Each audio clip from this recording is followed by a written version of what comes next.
Hello mga kasari, welcome back po sa ating channel for today's video guys. So mga ilang araw po tayong nakapag-upload dahil po tayo ay rumarakit tayo ng mga ganito mga karasari. Pinag-pray din natin sa Lord na makabenta tayo as a ahente. So nag-sightseeing kami, we call this one, tripping kami sa mga lugar kung saan po yung mga bakanting sa mga gustong magkumuha ng bahay, to those who want to have invest house and lot, condos, you can inquire me guys. You can message me in my Facebook account. And yes, we're doing tripping or site viewing in the site. So I will try to have like this sideline, and this site show you the area. Itong site na to ay sa Cavite po area to. So ayan. At nagtingin kami sa mga model ng bahay, sa mga house. At yung nakita nyo naman po sa ating mga video na yung kapaligiran natin ay punong-puno ng mga kabahayan na magagandang bahay. Na soon na tayo magkabahoy ulit ng sarili. So ayan, marami po kami niyan. So ayan guys, yun po yung update natin kung saan ako nagpupunta. So may mga, ang gaganda po ng mga istalang bahay. May mga model po sila ng bahay. Itong bahay na to ay up and down townhouse. May 3 room na pwede mong ipagawa, pwedeng ready na, may 2 CR, iba-iba po mga bahay na pinupuntahan po namin at iba-iba din pong mga village. So sa mga gustong kumuha ng bahay at mag-inquire, so PM nyo lang ako guys.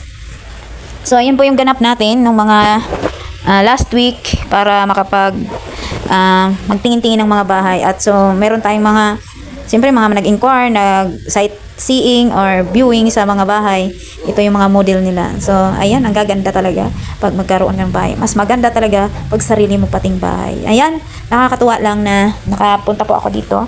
Dito po, itong lugar na to ay sa Cavite. So, Cavite area sa General 13 Martires, Cavite. So, may 2nd floor, may 3rd floor, iba-iba po mga klase ng bahay.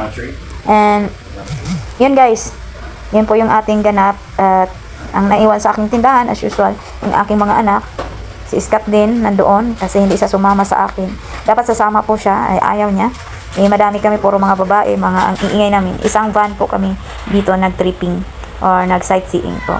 So ayan lang guys, ang aking update. And maraming salamat po sa pagsama niyo sa aking journey. So ayan, yung mga pinapakita ko sa inyo ay mga iba-iba pong klase ng bahay. At yan, binablog ko na rin po kay malay mo na may bibili. Lalo na mga sa OFW gustong mag-invest dito sa Pilipinas habang kumikita pa, malakas pa. Ito ang magandang investment talaga. So kung may pagkakataon kayo, grab it now na, no? Kahit ako, kung may pagkakataon, i-grab ko talaga yung mga chances na to. Kung tayo ay kumikita ngayon. Kaysa lilipas po ang ating mga kaperahan na pagdating ng araw, wali siya. So ayun lang, maraming salamat po. At naka-voice over lang tayo, gawa ng sobrang ingay po. Iba-ibang lugar po tayo nagpunta, kaya iba-iba po yung mga itsura ng bahay na pinapakita ko sa inyo. So, ayan. At maraming salamat po sa naglibre sa amin ng pananghalian. Itong village na to, ang ganda talaga guys. Pag pumunta kayo sa dito, ang ganda ng mga bahay. So, ang ganda din ng mga presyo. And may mga sariling pool na, swimming pool sa lugar na yon. Sa bawat village, ang ganda kasi ang ganda nga lang din ng presyo.